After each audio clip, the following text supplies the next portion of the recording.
Hello, je suis Aline, coach business chez The Bee Boost. Après des années de freelance en tant que retoucheuse photo, je suis devenue coach business et j'aide désormais les entrepreneurs à booster leur entreprise. Si vous êtes à la recherche de stratégies, d'astuces, de retours d'expérience, de partage et d'une bonne dose de bonne humeur, vous êtes au bon endroit.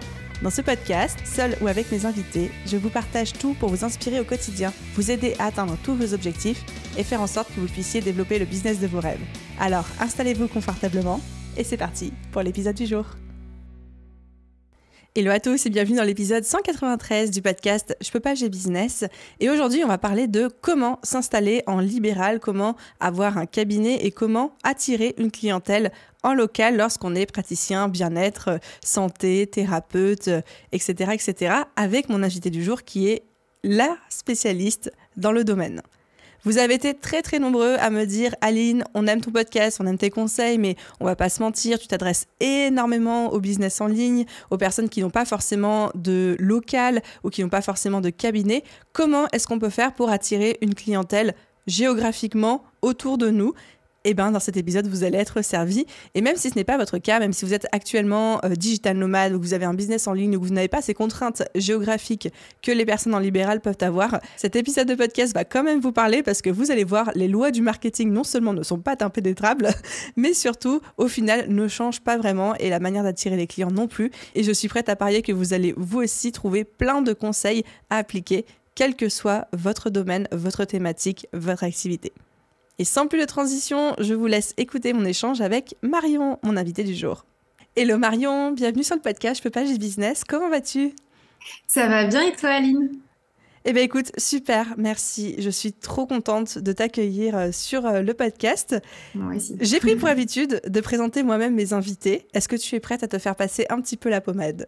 Bah allez, c'est parti. Juste pour mettre les choses dans le contexte, parce que j'adore expliquer comment j'ai rencontré ou comment j'ai eu connaissance de mes invités. Moi, je t'ai découverte complètement par hasard sur Instagram.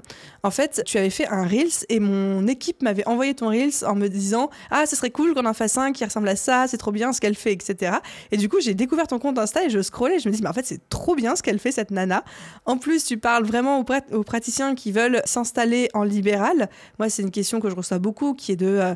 Aline, tu parles beaucoup au business en ligne, mais moi j'ai un cabinet, comment je fais pour attirer des clients géographiquement localisés autour de chez moi, etc. Et à chaque fois, je me dis, mais il faudrait que j'enregistre un épisode de podcast avec quelqu'un, parce que c'est pas ma zone de génie, des trucs comme ça. Et tu es arrivée, Marion, tel l'ange descendu du ciel. Trop contente. Au moins, minimum. Du coup, pour faire ta petite présentation, tu es actuellement psychologue, clinicienne et psychothérapeute sur Lyon. Donc, tu exerces encore. Tu n'es pas que formatrice en ligne. Et tu as aussi fondé Ose ton Lib, qui est une formation en ligne pour aider justement les professionnels à s'installer en libéral, avec plus déjà de 220 personnes formées. Tu avais toi-même, dès le début, cette envie très forte de te mettre en libéral, alors que tout le monde, tes profs, la banque, les gens autour de toi te disaient non, c'est pas une bonne idée, etc. Mais tu as quand même suivi ton instinct et ça a payé. J'ai hâte que je te raconte cette histoire. Juste avant de commencer, petite question un petit peu plus personnelle. Pourrais-tu me dire 3 choses que tu aimerais que les gens sachent sur toi ? Wow, c'est super difficile comme question. Ça peut être du pro ou du perso. Alors, il y a quelque chose que les gens savent déjà, dont t'as pas forcément parlé, parce qu'en fait, j'ai quitté Lyon. J'ai quitté Lyon fin d'année dernière pour partir voyager. Donc ça, c'est quelque chose que j'essaye en tout cas de communiquer un petit peu pour toujours renvoyer l'image de mais suivez vos rêves en fait quoi qu'il arrive. Donc on va dire ça, c'est-à-dire qu'aujourd'hui je voyage un peu à droite à gauche, non sans contrainte, avec du plaisir tout de même. Mais voilà, on va dire que ça c'est une première chose d'être psychologue. Nomade entre guillemets, c'est possible, c'est très compliqué, mais c'est possible. La deuxième chose, c'est que moi, psychologue, ça n'a jamais été mon objectif dès le départ, en fait. Très honnêtement, à la base, moi, je voulais être architecte, donc tu vois, rien à voir. Hein. Rien à voir, je te confirme. Ah mais ouais, mais en fait, si tu veux, alors souvent aussi, c'est quelque chose que j'essaye de transmettre de temps en temps, mais... parce que tu sais, quand tu te lances un petit peu à la suite du bac, ou même d'ailleurs pendant ta dernière année de terminale, tout le monde te met un peu la pression en mode, mais il faut absolument que tu saches ce que tu veux. Ouais, mais attendez les gars, j'ai 18 ans en fait, j'ai encore toute la vie devant moi, je ne sais pas encore qui je suis, ce que je veux. Donc laissez-moi un petit peu me découvrir en fait, tout simplement. Et c'est un petit peu comme ça que ça s'est passé. Moi, j'ai fait ma première année d'archi que j'ai, mais alors, détesté. J'ai arrêté et ah ouais, c'était l'enfer. Franchement, voilà. Et mais je regrette pas du tout, tu vois. J'étais super contente parce que ça m'a appris beaucoup de choses. Et c'est à ce moment-là où en fait, j'avais déjà découvert la psycho, si tu veux, en philo en terminale. Et déjà, ça a fait une sorte, tu vois, de tilt dans ma tête. Et j'en ai parlé à ma prof de philo et à ma prof principale qui m'ont dit direct, non, mais ça va pas, laisse tomber cette idée farfelue, retourne à ton idée, en fait, d'archi, c'est très bien comme ça. Et en fait, à ce moment-là, quand j'ai détesté l'archi, mais je me suis dit, mais attends, la psycho, ça m'intéressait vachement. Est-ce que je vais pas, tu vois, m'inscrire à cette fac-là? Sauf qu'en fait, je venais de passer quasiment la fin de ma première année d'archi, c'était trop tard, donc j'ai pris une année sabbatique. Et puis après, bon, j'ai fait plein de trucs et ensuite je me suis inscrite en psycho. Donc ce que j'aimerais dire peut-être sur moi, c'est que voilà, j'ai pas fait psycho tout de suite, c'est arrivé plus tard. J'ai eu une année sabbatique, j'ai arrêté mes études et pour autant, bah ça fonctionne très bien, c'est pas grave quoi. Voilà, c'est beaucoup d'histoires que je raconte. Mais on Mais adore c'est les important. anecdotes. Voilà, et la troisième chose que je pourrais dire sur moi, c'est que j'ai toujours 36 millions d'idées, j'ai toujours 36 millions de projets sur le feu et que c'est super difficile pour moi de m'arrêter, mais ça, je pense que c'est tous les entrepreneurs, je pense. Je pense Ça que tu fait vois ce que partie je des veux dire. caractéristiques, ouais, des entrepreneurs, tout à fait. Et du coup, si on revient un petit peu sur ton parcours de psychologue, quand tu as dû t'installer en libéral la première fois, donc tu en parles un petit peu sur ton site, on a reparlé là, c'est pas quelque chose qu'on t'a conseillé, c'est pas quelque chose, en tout cas au début, dans lequel tu t'es senti soutenu en te disant ouais, vas-y, monte ton cabinet, etc. Avant de devenir nomade, est-ce que tu as trouvé ça dur de créer ce cabinet? Bah, en soi, oui. En réalité, oui, c'est pas évident pour plein de raisons différentes. Déjà parce que moi, je venais d'être diplômée. J'avais trouvé mon premier poste à la protection judiciaire de la jeunesse. Je pouvais passer le concours et être fonctionnaire. Donc, t'imagines bien, fonctionnaire, oh mon Dieu, mais Marion, mais tu te rends pas compte, c'est la sécurité de l'emploi. Oui, t'es pas très bien payé, mais au moins t'as un emploi à vie. Oui, ça t'épanouit pas pleinement, mais au moins t'as un emploi à vie. Tu vois, donc déjà, t'as tout ce petit monde-là derrière toi qui te fait comprendre que, bah, attends, tu devrais quand même prendre conscience de la chance que tu as, quoi. Alors que toi, intérieurement, bah déjà, c'est pas aligné, donc il y a un gros problème par rapport à ça. Donc déjà, ça, c'est pas simple. Donc, quand tu es voilà, jeune diplômé et que tu as déjà un poste, tu vois, un peu comme ça, tu te dis, waouh, je vais me lancer en libéral, sachant que ben, mon entourage me déconseille, que à la fac, pendant mes 5 années, on m'a dit, le libéral, c'est no way, t'attends au moins 10 ans. Donc oui, déjà, si tu veux, ça démarrait pas terrible. Et ensuite, quand tu te lances dans ces démarches, donc moi j'ai démissionné en fait du jour au lendemain, j'ai pété un plomb, mais je fonctionne un petit peu comme ça, quand c'est la goutte d'eau, c'est bon, j'arrête tout. Et du jour au lendemain, j'ai démissionné, j'avais trouvé un cabinet, mais vraiment à 5 minutes à pied de chez moi, qui m'avait dit OK. Donc en fait, tu veux, c'est bon. J'ai posé madame et j'y suis allée, mais je ne connaissais rien. Et le problème, c'est que donc le deuxième souci pour lequel je dis que c'est compliqué de s'installer, c'est que quand tu fais tes années à la fac, on t'apprend le métier de psychologue, mais on t'apprend pas en fait à ouvrir ton cabinet, on t'apprend pas toutes les démarches comptables, toutes les difficultés que tu peux rencontrer aussi, On toutes les t'apprend pas à gérer le responsabilités. business en Mais fait. oui, c'est ça. Et mine de rien, c'est un business en fait, le libéral. Et c'est dommage parce que quand tu regardes par exemple dans les études de médecine, il n'y a aucun problème pour eux. Tu vois, dans leurs années, on leur parle du fait qu'ils vont s'installer en cabinet libéral. Enfin, pour un médecin, il n'y a pas de souci. Mais pour un psychologue, c'est bizarrement plus compliqué. Ou en tout cas, c'est une autre vision apparemment que les autres ont de nous. Et du coup, bah ouais, tu dois tout apprendre, quoi. Tout apprendre par toi-même. Donc ça, c'est compliqué, ouais. Et est-ce que tu t'es formée? Est-ce que tu t'es fait accompagner? Est-ce que tu as tout découvert au fur et à mesure? Quand tu as dû choisir le local, tu as dit que tu as eu cette chance-là, mais par exemple, découvrir, j'imagine qu'il y avait des assurances à payer, des charges, l'URSSAF, le machin, le truc. Comment ça s'est passé? Ah bah j'ai galéré, hein. Alors, Comme tout le monde, j'ai galéré. exactement, c'est ça. En fait, si tu veux, alors je dis pas que c'est une très très bonne chose la manière dont moi je fonctionne, mais malheureusement je fonctionne pas comme ça et j'arrive pas à changer pour l'instant mon fonctionnement. J'ai besoin d'apprendre tout par moi-même. Alors je passe des heures, hein. Franchement, il y a des moments où je me dis aujourd'hui, tu vois, j'apprends parce qu'aujourd'hui je me fais accompagner. Au bout de je sais pas combien d'années, bon maintenant mon entreprise a un peu évolué, donc forcément. Mais tu vois, j'ai commencé à me dire, c'est bon, Marion, stop, maintenant, tu t'arrêtes de vouloir apprendre tout par toi-même, tu perds trop de temps. Mais à l'époque, c'était comme ça. Donc, j'ai vraiment tout appris par moi-même et j'ai fait énormément, mais alors vraiment énormément d'erreurs. Ce qui m'a servi encore aujourd'hui, je regrette vraiment rien. Parce qu'en fait, je sais aujourd'hui ce qu'il faut pas faire. Mais oui, j'ai vraiment tout appris par moi-même, la compta, comment trouver des patients, comment se faire connaître, comment payer l'URSSAF, comment payer ses impôts, faire sa déclaration d'impôts. Mais moi, je comprenais rien à ce truc. Et après, petit à petit, j'ai commencé à trouver des gens. Au début, je me suis pas forcément super bien entourée. Puis après, de fil en aiguille, tu vois, j'ai rencontré d'autres personnes. Et aujourd'hui, je suis super contente parce que j'ai un comptable que j'aime d'amour et avec qui je travaille tous les jours et qui est juste génial et qui m'accompagne au mieux possible. J'ai trouvé quelqu'un d'autre aussi qui m'accompagne dans tout l'aspect, tu vois, prévoyance mutuelle, enfin tous les assurances, même là, du fait que je sois partie, c'est lui qui m'a accompagnée. Enfin voilà, donc disons que ça s'est fait progressivement. Ça a été une année, la première année très très très compliquée. Même après, hein, la deuxième et troisième année, j'ai découvert plein de choses, mais je pense que de toute façon, on découvre toujours des choses au fur et à mesure. Voilà comment ça s'est fait, quoi. Et tu parlais de toutes ces erreurs que tu as faites, tout particulièrement la première année. Quelles sont les 2 ou 3 plus grosses erreurs où tu te dis j'aimerais vraiment que les gens soient au courant de ça pour éviter de refaire la merde que j'ai faite de mon côté pour tous les futurs libéraux ou les libéraux actuels qui nous écoutent? Ça, j'en parle souvent, il y en a plein en fait, mais disons que la première grosse erreur que moi j'ai failli faire, enfin que j'ai pseudo fait, mais à l'époque c'était un peu différent, j'ai pu changer au bout de 4 mois, c'est si tu veux, t'as tellement très très peu d'informations et les peu d'informations que tu as sont souvent erronées. Là, je parle vraiment pour un psychologue. Mmh. Bah, en fait, que du coup, tu les prends ces infos.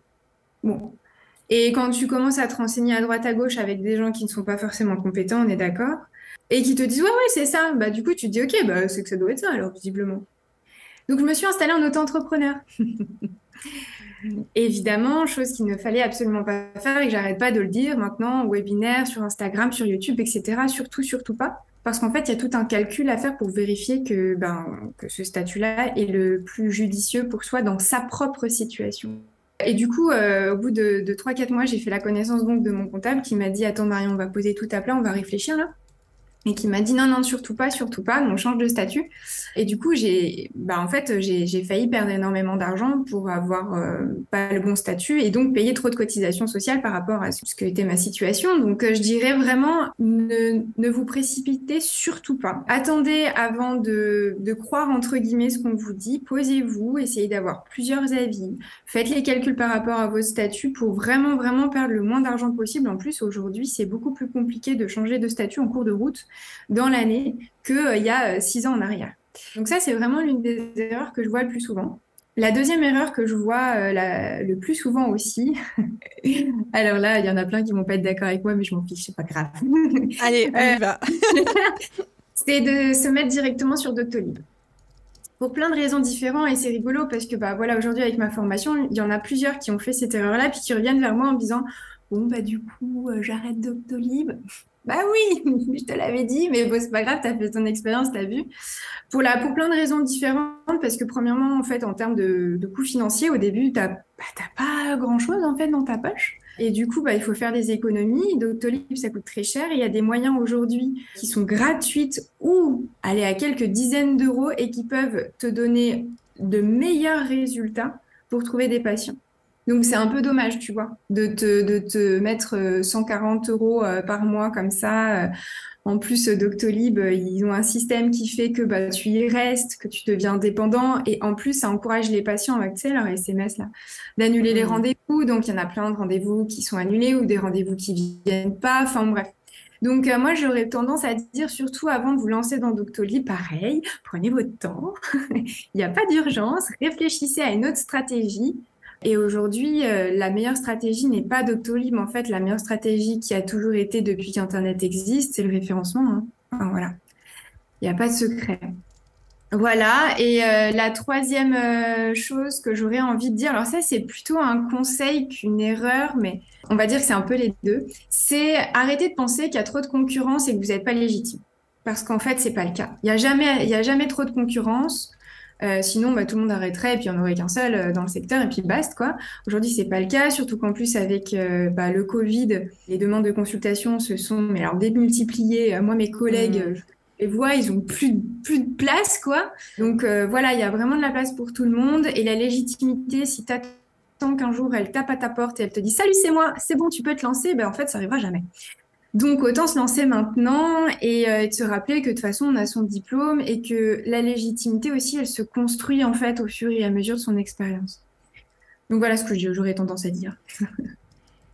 J'adore cette phrase de se dire la légitimité se construit et n'arrive pas, comme tu dis, en toquant à la porte, parce que c'est tout à fait ça, mais formulé de cette manière-là, je trouve que c'est d'autant plus clair et percutant. Et du coup, alors attends, j'ai the question du podcast, qui est celle que tous les auditeurs attendent, et moi aussi. Tu as commencé à nous balancer des petites miettes là comme ça. Mais du coup, comment est-ce qu'on fait aujourd'hui pour attirer efficacement des clients géographiquement localisés autour de nous quand on est en cabinet en libéral? Quelles sont les stratégies qui marchent le mieux? Alors, aujourd'hui, il faut quand même bien différencier les psychologues qui s'installent en cabinet physique des psychologues qui s'installent en visio. C'est vraiment pas le même travail de visibilité et de création de patientèle.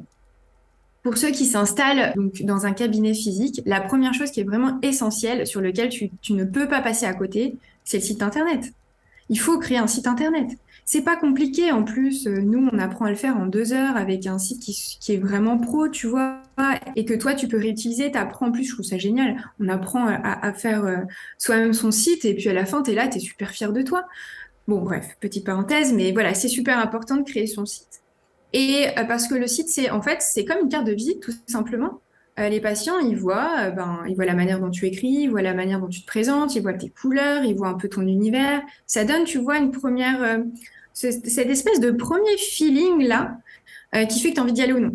Et ça, c'est super important parce qu'aujourd'hui, comme on en a parlé tout à l'heure, il y a énormément de concurrence et c'est super important. Ça, on le répète souvent, que ce soit à la fac ou ailleurs, qu'un patient choisisse son psychologue. Donc, autant justement le montrer, tu vois. Voilà, créer son site, c'est important pour les patients, mais c'est aussi important en termes de référencement, tout simplement, parce que les patients, si je reprends mon exemple de Doctolib, ils ne vont pas forcément, ou en tout cas, la majorité des patients ne va pas directement aller sur Doctolib pour faire ses recherches. La majorité va d'abord aller sur Google, en fait. Donc, l'idée, c'est que, je sais pas, si tu as Psychologue Lyon, par exemple, paf, il tombe sur mon site, direct. Et en fait, ça va leur donner envie de cliquer dessus parce que le site correspond à la recherche qu'ils ont tapée. Ah, ils découvrent le site. Ah, tiens, c'est intéressant, les couleurs me plaisent. Tiens, ce qu'elle raconte, ça a l'air sympa, grosso modo. Est-ce qu'elle pourrait m'accompagner? Et voilà. Donc, l'idée vraiment, le numéro 1, on va dire, c'est vraiment le site internet. Le deuxième numéro hyper important, c'est la communication, la stratégie de communication. Et ça, franchement, 80% des psys que moi, en tout cas, j'accompagne, et même d'ailleurs que j'accompagne pas parce qu'on me pose la question je ne sais pas combien de fois, ne le font pas. Sauf qu'une stratégie de communication, c'est un petit peu, tu vois, comme si tu t'ouvrais une boulangerie et tu dis, allez, c'est bon, paf, j'ai créé mon site internet, j'ai ouvert ma boulangerie, j'attends mes premiers clients. Bah non, en fait, parce que si tu communiques pas sur l'ouverture de ta boulangerie, la personne saura que tu as ouvert une boulangerie. Et ben là, c'est pareil, en fait. Donc, il faut vraiment réfléchir à une stratégie de communication, comment, une fois son site internet créé, comment le rendre visible sur internet, comment se faire connaître, comment attirer de nouveaux patients. Et il peut y avoir 1 millier de possibilités, mais ça, c'est pareil, il faut que cette stratégie-là, et ça, c'est super important, elle corresponde au psychologue, elle soit alignée avec lui. Parce que parfois, on me dit, ouais, mais Marion, tu m'as proposé de faire ça, mais ça, je le sens pas. Tu le sens pas, on le fait pas, en fait. Si c'est pas toi, c'est pas toi, tu vois. Parce que ça aussi, ça va donner une première image, une première impression, et c'est super important de respecter ça. Voilà. Et puis, le dernier point qui est un petit peu moins important que les 2 premiers, mais qui a quand même son importance, c'est qu'après, il faut travailler en réseau, tout simplement. Donc, il faut aller partir à la découverte des psychologues aux alentours. Alors, tu vois, il y en a plein qui te diront, ouais, mais non, c'est bon, le travail en réseau, ça sert à rien. Il faut axer à fond sur la création de patientèle, le site internet, le référencement, blablabla. Oui, c'est vrai, je suis d'accord avec. Mais le truc, c'est que quand tu accompagnes tes patients, déjà, premièrement, ils vont peut-être avoir besoin d'une prise en charge en parallèle. Le fait d'avoir des liens avec des psychiatres, des ostéos, des orthophonistes, c'est super chouette parce que derrière, tu peux les contacter, avoir des liens, savoir comment ça se passe avec eux et inversement. Et deuxièmement, ils peuvent te renvoyer des patients et ça, c'est super chouette. Et tu vois, et ça, c'est super important parce que derrière, il y a quand même le bouche à oreille, même si encore une fois, il est moins important et je le dis souvent qu'Internet. Mais ça tisse un réseau, quoi. C'est super important. Donc, je dirais que c'est vraiment ces trois choses essentielles pour cartonner en quelques mois, quoi. On va dire ça. Toi, c'est quelque chose, dès le début, tu avais mis en place, par exemple, le site, le référencement naturel, la stratégie de com, ou c'est quelque chose que tu as découvert après? Alors, moi, encore une fois, mais en fait, je le dis souvent, mais moi, je suis pas une référence. Parce que moi, j'ai toujours baigné dans le milieu informatique. Mon père adore ça. Donc, si tu veux, moi, ça m'a jamais fait peur. J'ai toujours eu cette affinité-là avec les ordis, l'informatique et tout. J'adore ça. Donc, si tu veux, quand moi, j'ai su qu'à un moment donné, j'allais arrêter le job dans lequel j'étais, j'ai pris les devants et je me suis direct lancée en créant mon site moi-même. D'ailleurs, qui est toujours le même, hein, il n'a pas bougé. Et en fait, en parallèle, j'ai cherché un cabinet et en fait, ça s'est fait comme ça. Donc, si tu veux, ouais, je l'ai fait toute seule, mais je l'ai fait en amont. Et ça aussi, je le conseille souvent, de créer son site en amont de l'ouverture. Et au niveau du référencement naturel, c'est principalement avec la stratégie de création de contenu, ton blog, etc. Ou est-ce que tu as eu, genre par exemple, est-ce que tu as fait appel à un expert en SEO pour refaire tout ton site? Est-ce qu'encore une fois, c'est quelque chose que tu as pris par toi-même? Comment tu l'as abordé? Alors, j'ai appris par moi-même. Et je vais te dire, j'ai eu très peur. J'ai hésité parce que pareil, quand tu commences à te mettre sur, bah voilà, à créer ton site, à te mettre sur Internet, etc., en tant que psychologue, ben, tu as de nombreux appels. Puis des gens qui sont super convaincants, tu vois, qui te disent non, mais attendez, vous vous rendez pas compte, si vous faites ça toute seule, ça va mettre 6 mois, 8 mois, 1 an. Moi, je vous propose de le faire et en 1 mois et demi, 2 mois, c'est bon, votre site, il va être sur la première page Google. Tu vois, ils me vendaient du rêve, quoi. Tu as été Mais sauf que démarché tout, par des plaintes de sociétés comme ça et tout. Ok. mais Non, mais c'est tellement. bien de savoir que ça existe, hein. Ah, mais ça existe mais de ouf, vraiment. Et c'est insupportable. Moi, je n'en peux plus de recevoir tous ces appels-là. Parce que ça se compte par dizaines tous les mois quand même, hein. C'est pas rien, cette histoire, pour te vendre tout et n'importe quoi. Et puis même pour cette nouvelle réforme, tu vois, qui est passée il y a quelques années en arrière sur la RGPD. Je me rappelle, j'ai eu quelqu'un au téléphone qui me faisait vraiment croire que il fallait que je paye quelqu'un pour faire cette RGPD. Ça me coûtait, je crois que c'était 2 ou 3 000 euros, donc vraiment c'était quand même une somme importante.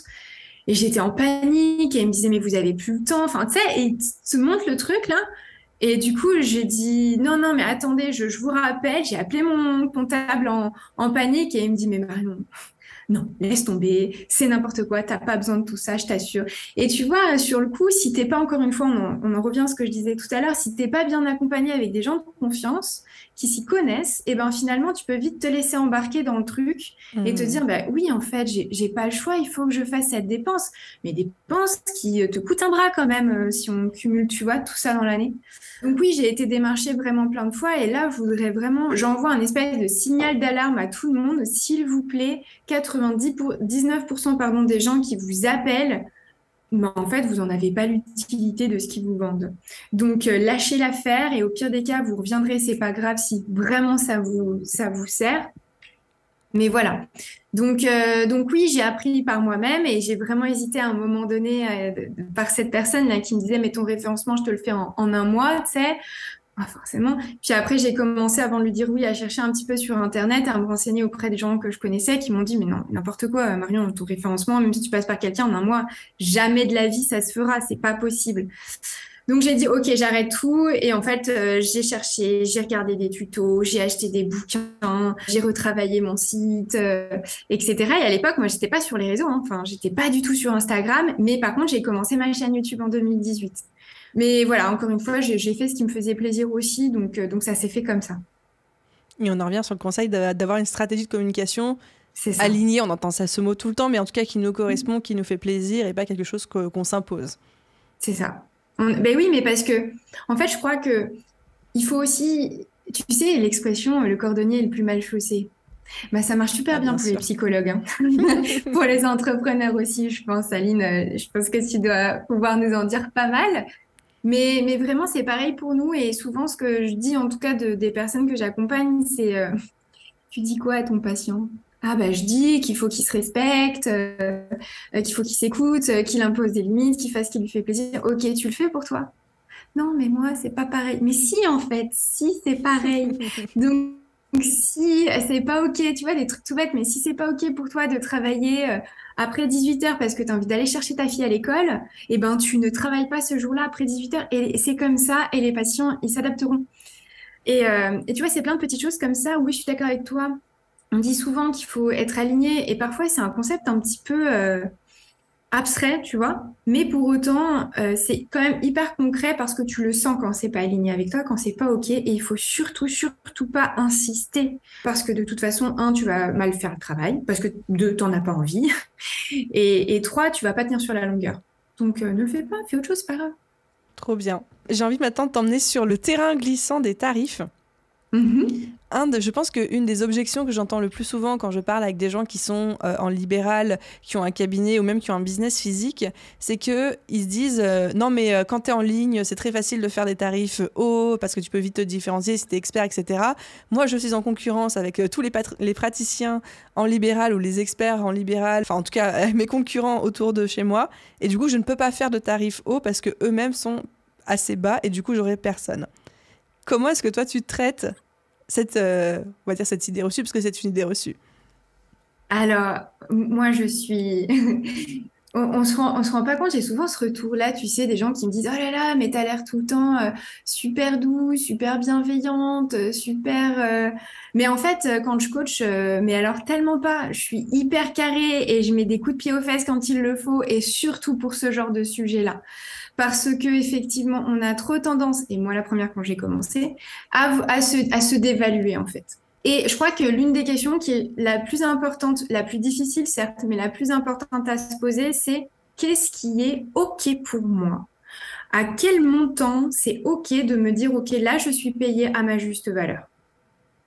Non pas par rapport à mes concurrents, non pas par rapport à ce qu'on me dit, mais juste de moi par rapport à moi-même. Qu'est-ce que moi j'en pense? Et ça, c'est vachement important parce qu'on a cette tendance à se comparer. Bon, de base, hein, de toute façon, c'est le principe de l'être humain, mais encore plus quand on se lance en libéral parce qu'on a peur, en fait. On se laisse diriger par la peur et tu vois, l'un des gros jobs, les plus gros, en fait, qu'on fait dans notre accompagnement, c'est qu'on travaille dans la peur. Et cette peur, elle te laisse te communiquer, on va dire, ce que tu dois faire. Elle te dirige. Elle te dit, non, mais Marion, tu peux pas mettre 60 euros bah, simplement parce que si tu mets 60 euros et que tous tes concurrents sont à 60 euros, tu vas être noyé dans l'eau. Par contre, si tu mets 40 euros, tu seras en dessous de tout le monde et là, du coup, ah bah c'est Tu auras sûr, plein de tu auras patients. plein de... Mais exactement. Alors qu'en réalité, ça se passe pas du tout comme ça, en fait. Pour plein de raisons différentes. Alors là, je te parle des tarifs bas, mais on pourra parler des tarifs plus hauts. C'est quoi? Je vais te donner un exemple. Tu veux acheter un t-shirt, d'accord? Un t-shirt tout simple, ou même une chemise. Tiens, tu vois la chemise que j'ai sur moi, par exemple. Chemise blanche, toute simple. À ton avis, si je te montre une chemise à 5 euros de chez H&M et une chemise à 50 euros de chez, je sais pas moi, de chez Galeries Lafayette, à ton avis, tu vas penser en tout cas que laquelle est de meilleure qualité? Celle des Galeries Lafayette, évidemment. Bah, voilà. Et pourtant, je t'ai donné aucune indication hein, finalement sur la matière, sur la manière dont ça a été créé, sur la qualité. Juste parce que tu te dis c'est plus cher, c'est de meilleure qualité. Et en fait, ça, Mm-mm. c'est tout simplement un biais cognitif qui est présent pour tout le monde. On a tendance à se diriger vers ce qui est plus cher en pensant que c'est de meilleure qualité, ce qui n'est pas toujours vrai d'ailleurs. Mais du coup, si toi, tu te mets à 40 euros et que tes concurrents sont à 60 euros, moi, je vois ça, je me dis, Ouais, qu'est-ce que ça dit de la qualité de tes prestations? bah ouais, donc je vais pas forcément y aller. Tu vois ce que je veux dire? Donc en fait, on a tendance à répondre, en tout cas en répondant à notre peur, on a tendance à mettre nos tarifs plus bas en pensant que ça va nous rapporter plus de patients, mais en fait, c'est pas ça du tout. Et inversement, ça, je le vois quand même très rarement des psys qui me disent non mais moi je mets mes tarifs super hauts. Par contre, un autre truc qui se passe souvent, c'est qu'une fois que tu t'es installé, tu vois, avec tes tarifs et que bah voilà, ton expérience est faite, tu as 2, 3 années, voire plus de libéral dans les pattes, tu as fait des formations en plus, donc tu montes en compétences. Et là, tu te dis, non, mais là, mes 60 euros, c'est voilà, c'est plus à ma juste valeur aujourd'hui. Tu vois, par exemple, moi, j'ai fait une formation en MDR. Le MDR, c'est 100 euros, c'est 100 euros la séance, quoi. Sauf que de passer de 60 euros à 100 euros, il y a quand même un gap, hein. Déjà pour Un gap toi, et puis psychologique en plus, ouais. ah, mais Et pour le incroyable. client aussi. Mais oui. Donc, l'idée, c'est que bah, tu puisses progressivement t'autoriser à augmenter un peu, mais parce que tu as pris conscience aussi de la valeur de ton travail, tu vois. Donc, il y a aussi ce cheminement-là à faire de se dire, mais OK, Mes tarifs peuvent évoluer parce que j'ai fait plus de formation, parce que j'ai plus d'expérience, etc. Et c'est super important aussi d'être à l'écoute de ça. Donc, cette question des tarifs, elle n'est pas évidente.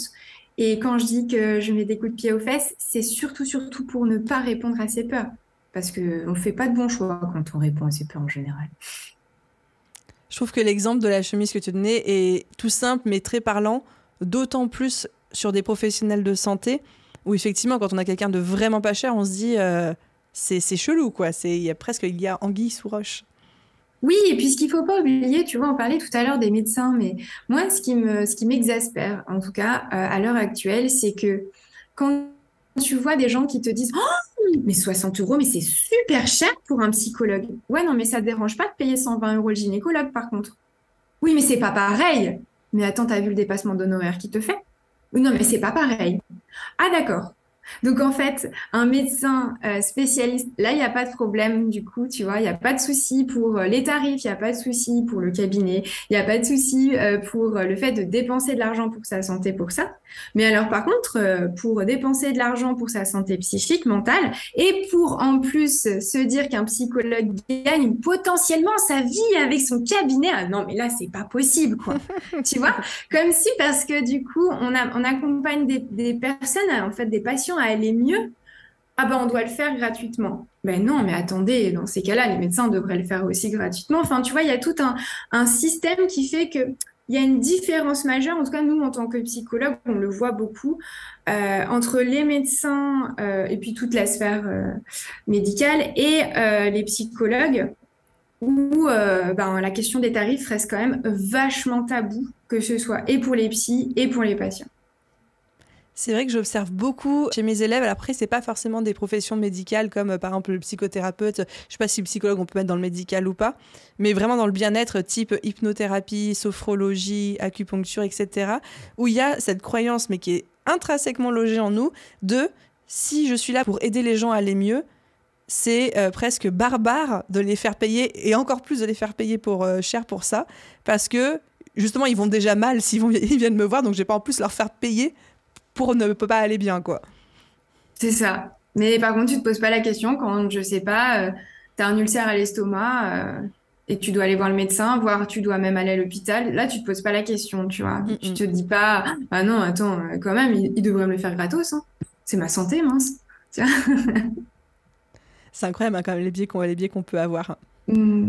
Ok, il me reste deux petites choses à voir avec toi pour boucler cette fin d'épisode. La première, c'est est-ce que tu peux nous parler un petit peu de ton programme Ose ton Lib. Est-ce que ça s'adresse uniquement aux psychologues ou est-ce que c'est ouvert à tous ceux qui veulent faire du libéral? Qu'est-ce que tu abordes dedans? Sachant que moi, je serais très contente que les gens viennent vers toi.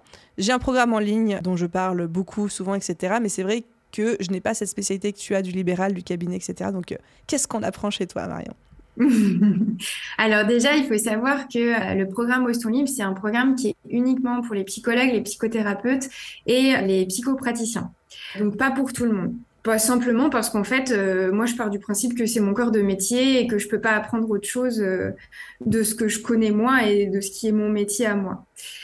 Donc ça, c'est une première chose. La deuxième chose, c'est qu'aujourd'hui, c'est un programme qui s'adresse soit aux personnes qui veulent s'installer en libéral, soit aux personnes qui sont déjà installées en libéral, mais qui n'arrivent pas en fait, à vivre tout simplement de leur activité. C'est un programme qui est sur 8 mois. C'est 8 mois assez intensifs où on reprend vraiment toutes les bases. Tu sais, tout à l'heure, on disait, mais voilà, il y a tout un tas de choses à faire, notamment la stratégie, penser son cabinet, réfléchir aux tarifs, enfin, tout un tas de choses à faire. Et en fait, c'est découpé donc en 8 mois. Pareil, on réfléchit ensemble sur le statut libéral, on fait des budgétisations, on travaille la com, on travaille aussi sur tout simplement le lien avec les patients et on travaille beaucoup, et ça, c'était super important pour moi, sur toute la sphère émotionnelle. Donc voilà, parce que on peut pas, tu vois, tu peux avoir un plan d'action. Pas de problème, tu peux le faire. Mais qu'est-ce qui va t'empêcher de faire ce plan d'action-là? C'est tes émotions, c'est qui tu es, c'est ta personnalité, c'est, tu vois, plein de trucs. Et ça, c'est super important pour nous de le travailler aussi. Et très honnêtement, on travaille énormément ça. Parce que c'est pas compliqué de suivre un plan d'action, en fait, hein. Mais par contre, émotionnellement, c'est plus compliqué. Donc voilà, il y a un accompagnement qui est individuel, c'est-à-dire que chaque mois, on fait un point, on explique, on répond aux questions. en individuel avec la personne qu'on accompagne et le coach, qui est psychologue, hein. Et donc, on fait un point sur ce qui s'est passé pendant le mois et sur ce qu'il y a à faire le mois suivant, etc. Et toutes les semaines, il y a ce qu'on appelle des sessions de mentoring avec un expert de notre équipe. Donc, c'est soit un comptable, soit un gestionnaire de patrimoine, soit un psychologue en ligne, soit un expert en informatique, soit moi. Chaque semaine, ça tourne. Donc, comme ça, ils ont leur coaching chaque semaine avec un expert, ce qui est vachement pratique parce qu'on a tous des situations très particulières et le fait d'avoir un expert dans tel domaine, tu vois, ça permet vraiment de pouvoir répondre à des questions très précises et savoir exactement ce qui correspond. Et puis après, le point individuel. Et puis ensuite, il y a toute la communauté avec le groupe Facebook. On fait des rencontres, des meetings 2 fois par an où on se rencontre tous ensemble parce que c'est super intéressant aussi, bah voilà, de tisser des liens, de se rencontrer, de partager, de découvrir l'avancée de chacun. Enfin, tu vois, il y a très très peu finalement de réseaux de psychologues qui se sont vraiment installés en libéral, que ce soit en présentiel ou du visio, hein. Nous, on accompagne les deux. Et voilà, l'objectif, c'est vraiment de les amener en fait à ce que quand ils aient terminé, donc ils s'installent pendant les 8 mois. Et nous, on continue à les suivre quelques semaines pour vraiment consolider, tu vois, pour pas les laisser un peu en mode bon, bah c'est bon, tu t'es installé, ciao. Non, on consolide un petit peu tout le reste pour qu'ils aient vraiment plus besoin de nous à la fin de ces 8 mois. Et l'objectif, c'est que quand ils s'installent, bah, ils aient déjà des patients, que voilà, tout est déjà installé. Et aujourd'hui, je suis plutôt contente parce que notre tour est qu'au bout de entre 4 et 6 mois, leur agenda est booké, quoi. Donc c'est Trop juste bien. incroyable et non, mais je suis super fière d'eux, c'est trop trop cool et on s'éclate dans cette formation, donc franchement, voilà, c'est chouette. Trop bien. Et petite parenthèse, mais en tant que coach business, j'adore entendre dire j'ai créé une formation qui s'adresse uniquement aux psys qui veulent uniquement développer leur libéral ou se lancer en libéral. Et ça cartonne. Et c'est genre la preuve que le fait de se nicher, ça fonctionne, quoi, et qu'on n'est pas obligé de faire une formation qui parle à tout le monde, sur tous les domaines, toutes les activités, etc. Donc, trop cool, ça c'était ma petite Mais, parenthèse. mais je suis d'accord avec toi et tu veux que je te dise, en fait, j'ai lancé ce programme-là simplement, enfin en tout cas j'ai eu l'idée, mais au moment où je me suis installée. Et je l'ai juste fait parce que je me suis dit, mais c'est quand même incroyable que moi, je veux m'installer, qu'il n'y a personne qui peut m'accompagner et répondre vraiment à mes questions. Et du coup, quand je l'ai créé, je me suis dit, bon, écoute, j'en vis pas. Donc, en soi, si ça peut aider des gens, tant mieux. Si je peux faire des rencontres, tant mieux. Si ça marche pas, tant pis, ça changera pas ma vie. Et en fait, je crois que quand tu te niches, ça fonctionne aussi souvent comme ça part de là. Totalement d'accord. Puis quand tu crées le produit qui t'a manqué, toi, sur le marché, souvent c'est que il y a des bonnes idées derrière, quoi. Ça me parle beaucoup. Et j'ai une dernière question bonus pour toi, Marion, que je ne t'ai pas communiquée parce que j'aime bien garder l'effet un petit peu surprise. C'est une question que je pose de plus en plus à mes invités en fin de podcast parce que c'est quelque chose qui, moi, me travaille beaucoup et sur lequel je réfléchis énormément.